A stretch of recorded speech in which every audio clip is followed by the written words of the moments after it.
শুভ অপরাহ্ন বন্ধুরা, আমার channel my must কিচেনে সকলকে স্বাগত। আমার চ্যানেলে এই প্রথম বাংলায় রেসিপি আপলোড করছি। এতদিন হিন্দি ইংলিশেই চলছিল, বাংলায় আজ প্রথম রেসিপি, তো তাই মিষ্টি মুখ দিয়ে শুরু করি। তো আজ আমি আপনাদের সঙ্গে গাজরের হালুয়া রেসিপি শেয়ার করতে চলেছি। কিছু ট্রিক্সের সঙ্গে এই রেসিপি বানালে হালুয়া খুবই ভালো হয়। যেমন প্রথমে গ্রেটেড গাজরকে অল্প একটু ঘি আর 1 চিমটি লবণের সঙ্গে নাড়াচাড়া করে নিয়ে তারপর চিনি অ্যাড করতে হয়। আর চিনি যখন গলে যায় তখন দুধ অ্যাড করুন। এইভাবে বানালে গাজরের হালুয়া খুব ভালো হয়। নিজেদের রান্নাঘরে বানান, আর যদি ভালো লাগে তবেই আমার চ্যানেলকে লাইক, শেয়ার আর সাবস্ক্রাইব করুন। তাহলে চলুন মাই মাস্ট কিচেনে গাজরের হালুয়া বানাতে। গাজরের হালুয়া বানানোর জন্য আমি 4টে গাজরকে গ্রেট করে নিয়েছি। পরিমাণটা ধরুন মাঝারি সাইজের একটা বাটি পুরো ভর্তি হয়ে যাবে, যেমনটা দেখা যাচ্ছে আর কি। আর চিনি নিয়েছি ছোট বাটির 1 বাটি। এখানে বলে রাখি, গ্রেটেড গাজর আর চিনির রেশিওটা হবে 3:1, মানে 3 কাপ গ্রেটেড গাজরের জন্য 1 কাপ চিনি। গাজরের 1/3 চিনি হলো সঠিক পরিমাণ। 4টে এলাচকে আমি গুঁড়ো করে নেব। এর সঙ্গে নেব 2 চামচ ঘি। ড্রাই ফ্রুটসে কাজু, কিশমিশ আর অ্যালমন্ড ওই 4-5টা করে নিয়েছি। দুধ নিয়েছি 400 ml। সঠিক দুধের পরিমাণ হলো গ্রেটেড গাজরের পরিমাণের থেকে 1 কাপ বেশি, মানে 1 কাপ গাজরের সঙ্গে 2 কাপ দুধ, আর 2 কাপ গাজরের সঙ্গে 3 কাপ দুধ, জাস্ট 1 কাপ বেশি। এবার গ্যাস স্টোভের ওপরে একটা হেভি বেস কড়াই রাখুন। যে কোনো হেভি বেস প্যানে রান্না করেই কিন্তু সবচেয়ে আরাম হয়। শুকনো গরম কড়াইয়ে 2 চামচ ঘি দিয়ে দিন। ঘিটা একটু গরম হোক, ততক্ষণ ছোট এলাচগুলো গুঁড়ো করে নিন। গুঁড়ো হয়ে গেলে ছোট এলাচের খোসাগুলো ফেলে দিতে পারেন। খোসা আপনি রাখতেও পারেন, তবে ফেলে দিলে হালুয়া খাওয়ার সময় মুখের মধ্যে আসবে না। গরম ঘি আমরা কড়াইয়ে এইভাবে ছড়িয়ে নেব। এতে গাজর কড়াইয়ের আশেপাশে এবং নিচে আটকাবে না। ঘি যথেষ্ট গরম হয়ে গেছে, তবে ধোঁয়াধার গরমের দরকার নেই। ধোঁয়া ওঠার আগেই ঘষে রাখা গাজরগুলো কড়াইয়ে ঢেলে দিন। এগুলো হলো শীতকালের লাল গাজর। এবার একটা হাতা দিয়ে গাজরগুলোকে গরম ঘিয়ের সঙ্গে ভালো করে নেড়েচেড়ে মিশিয়ে দিন।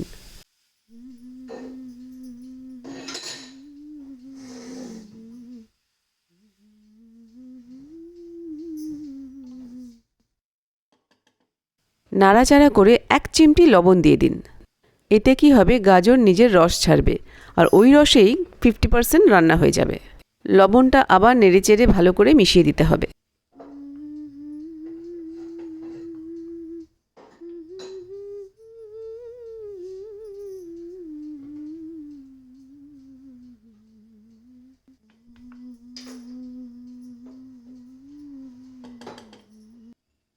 এবার কড়াইটাকে ঢেকে দিয়ে 4-5 মিনিট রাখুন।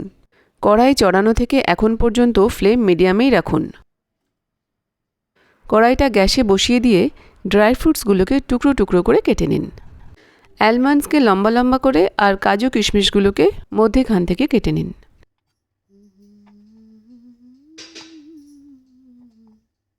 চার 5 মিনিট পরে গাজরটাকে একটু নাড়াচাড়া করে দিন। মাঝে মধ্যে নাড়াচাড়া না করলে গাজর কিন্তু কড়াইয়ের নিচে লেগে যেতে পারে।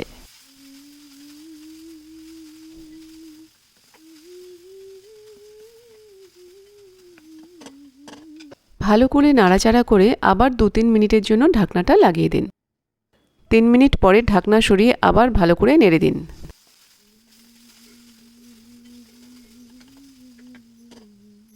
এইবার কড়াইয়ে চিনিটা ঢেলে দিন। চিনি ঢালার পরে আবার হাতা দিয়ে নাড়াচাড়া করে দিন। আমরা কিন্তু গাজরটাকে একদম গলিয়ে ফেলিনি। এতক্ষণে 7-8 মিনিট ধরে গাজরটাকে রান্না করা হয়েছে। গাজরের মধ্যে একটা ক্রাঞ্চি ভাব আছে। এরকম গাজরের হালুয়াই সবচেয়ে ভালো লাগে। একদম গলে গেলে কিন্তু হালুয়া অত ভালো লাগে না। চিনিটাকে ভালো করে নাড়াচাড়া করার পরে কড়াইটাকে আবার ঢেকে দিয়ে 2-3 মিনিট রাখুন। 3 মিনিট পরে ঢাকনাটা খুলে ভালো করে একবার নেড়ে দিন। এই সময় গাজরটা আরও লালচে রঙের, খুব সুন্দর লাগবে দেখতে। আর এর সঙ্গে খুব সুন্দর একটা গন্ধও বেরোবে। এতক্ষণ শুধু ঘিয়ের গন্ধ ছিল, চিনিটা গলে গেলে তার সঙ্গে বেশ একটা ক্যারামেল ক্যারামেল গন্ধ পাওয়া যায়, আর এই গন্ধটা দারুণ লাগে।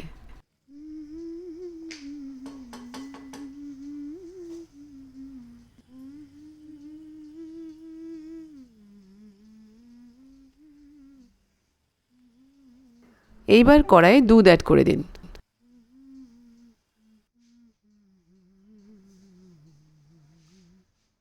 হাতা দিয়ে একবার দুধ আর গাজরকে ভালো করে নাড়াচাড়া করে দিন, আর তারপরে কড়াইটা ঢেকে দিন। এখানে কড়াই ঢেকে দেওয়ার পরে আমাদেরকে কিন্তু নজর রাখতে হবে, দুধ উপচে ঢাকনার পাশ দিয়ে কড়াইয়ের গা বেয়ে পড়ে যেতে পারে।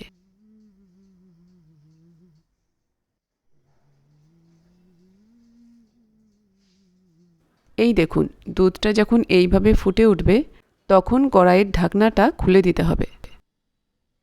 দুধ নিচে নেমে গেলে আবার ঢেকে দিন। এইভাবেই ঢাকনা বন্ধ করে আর খুলে 7-8 মিনিট রান্না করুন। যখন যখন দুধ ফুটে ফুলে উঠবে তখন তখন ঢাকনা খুলে আবার বন্ধ করে দিন।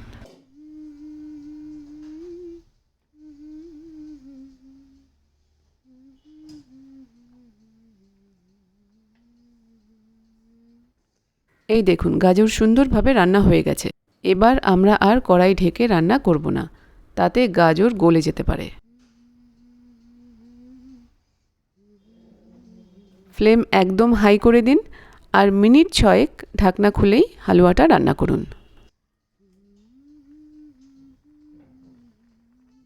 মাঝে মধ্যে হাতা দিয়ে নাড়াতে থাকুন। মিনিট 6 পরে হালুয়াটা গাঢ় হয়ে যাবে এবং রাইট কনসিস্টেন্সিতে এসে যাবে। এবার ছোট এলাচ পাউডার ঢেলে দিন, মিশিয়ে দিন।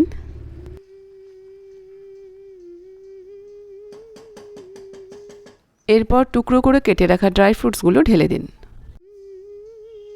2-4টে বাঁচিয়ে রাখুন গার্নিশ করার জন্য। হাতা দিয়ে নেড়েচেড়ে মিলিয়ে দিন। এবার গ্যাস বন্ধ করে দিন। আমাদের গাজরের হালুয়া তৈরি হয়ে গেছে। এবার আমাদের হালুয়া পরিবেশন করার জন্য একদম রেডি। একে গরম গরম, ঠান্ডা বা রুম টেম্পারেচার কোনোভাবেই সার্ভ করতে পারেন। বন্ধুগণ, যারা এই ভিডিওটা দেখছেন তাদেরকে বলি, এইভাবে গাজরের হালুয়া বানালে খেতে খুবই ভালো হবে, আর এটা একদম ফেল প্রুফ রেসিপি। আপনাদের রান্নাঘরে বানিয়ে দেখবেন, আর যদি ভালো লাগে তবেই আমার চ্যানেলকে লাইক, শেয়ার আর সাবস্ক্রাইব করবেন। বেল আইকনটা কিন্তু অবশ্যই প্রেস করবেন। মাই মাস্ট কিচেন দেখার জন্য অজস্র ধন্যবাদ।